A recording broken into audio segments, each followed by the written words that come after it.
bestie and talk to them about how a giant purple space slug had recently eaten all of the roses that you'd been working so hard to cultivate.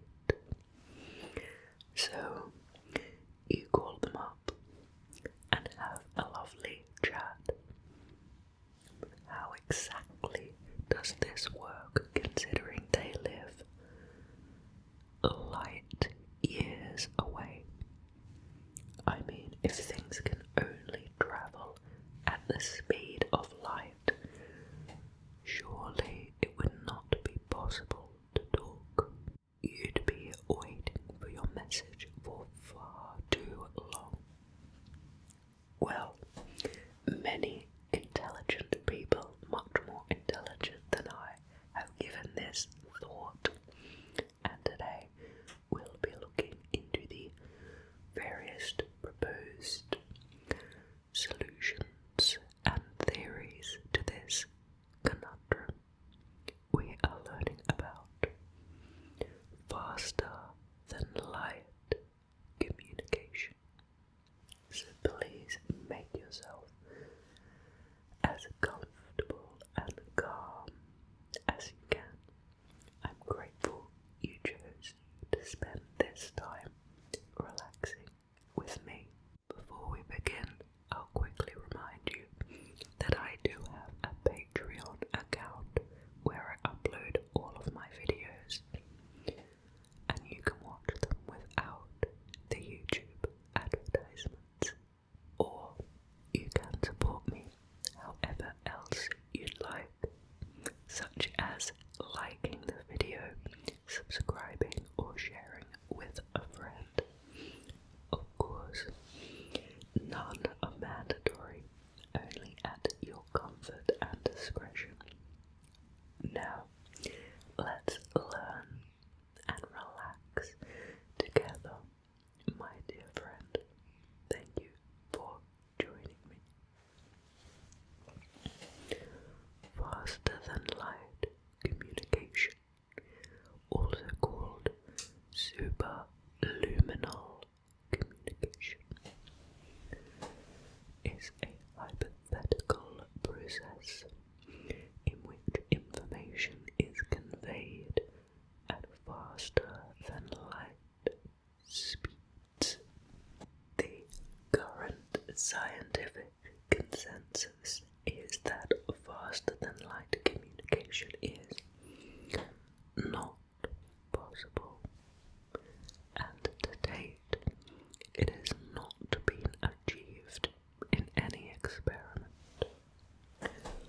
Faster than light communication, other than possibly through wormholes, is likely impossible, because in a Lorentz invariant theory, it could be used to transmit information into the past. This would complicate causality, but no theoretical arguments conclusively preclude this possibility. A number of theories and phenomena related to faster than light communication have been proposed or studied, including tachyons, neutrinos, quantum non-locality, wormholes, quantum entanglement, and quantum tunneling.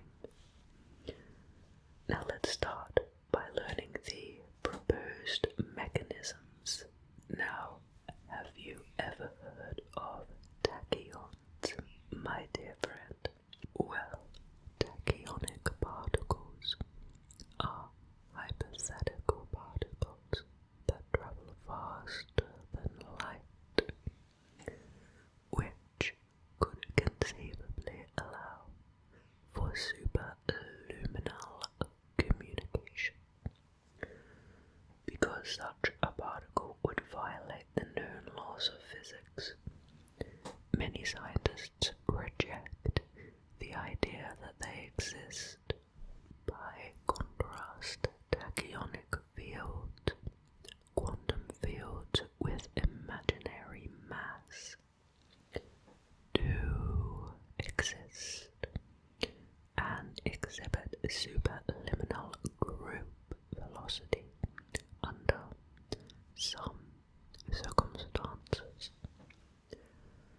However, such fields have luminal signal velocity and do not allow superluminal communication. Well, we have another theory, quantum non-locality. Quantum mechanics is non-local in the sense that distant systems can be entangled. Entangled states lead to correlations in the results of otherwise random measurements, even when the measurements are made nearly simultaneously at far distant points. The impossibility of superluminal communication led Einstein, Podolsky, and Rosen to propose that quantum mechanics must be incomplete. However, it is now well understood that quantum entanglement does not allow any influence or information to propagate superluminally. Practically any attempt to force one member of an entangled pair of particles into a particular quantum state breaks the entanglement between the two particles. That is to say, the other member of the entangled pair is completely unaffected by this forcing action, and its quantum state remains random. A preferred outcome cannot be encoded into a quantum measurement. Technically, the microscopic causality postulate of axiomic quantum field theory implies the impossibility of superluminal communication using any phenomena whose behavior can be described by orthodox quantum field theory. A special case of this is no communication theorem, which prevents communication using the quantum entanglement of a composite system shared between two space-like separated observers. Now we move to wormholes. If wormholes are possible, then ordinary subluminal methods of communication could be sent through them to achieve effectively superluminal transmission speeds across non-local regions of space-time. Considering the immense energy or exotic matter with negative mass / negative energy that current theories suggest would be required to open a wormhole large enough to pass spacecraft through. It may be that only atomic scale wormholes would be practical to build, limiting their use solely to information transmission. Some hypotheses of wormhole formation would prevent them from ever becoming time holes, allowing superluminal communication without the addition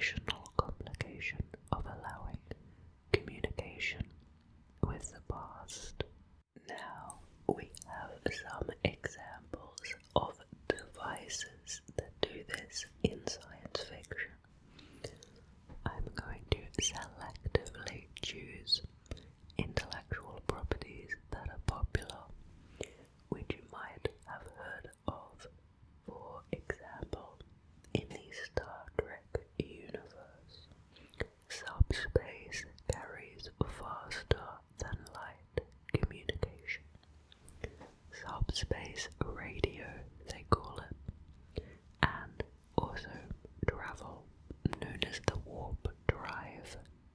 In the Mass Effect franchise of video games, instantaneous communication is possible using quantum entanglement communicators placed in the communications room of starships. Another one here, we have the Avatar films, the Blue People James Cameron films, not The Last Airbender. In Avatar, communication via a subtle control over the state of entangled particles is possible, but for practical purposes, extremely slow and expensive, at a transmission rate of 3 bits of information per hour and a cost of 7,500 per bit. It is used for only the highest priority of messages. Now, there are certainly many other examples throughout science fiction, and if you're a fan of science fiction, I'd love for you to let me know any examples that you might have.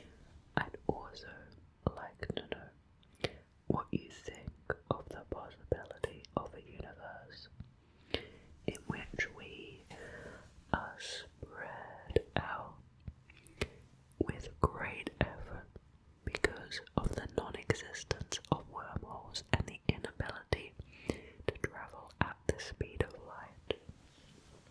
Our expansion is slow and communication is limited. What do you think would happen?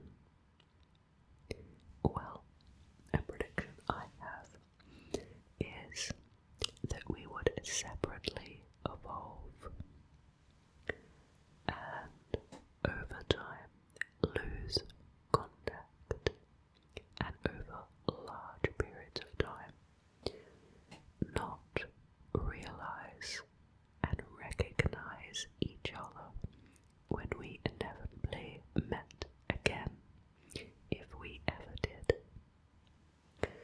Of course, as the saying goes, if you're upset about the non-existence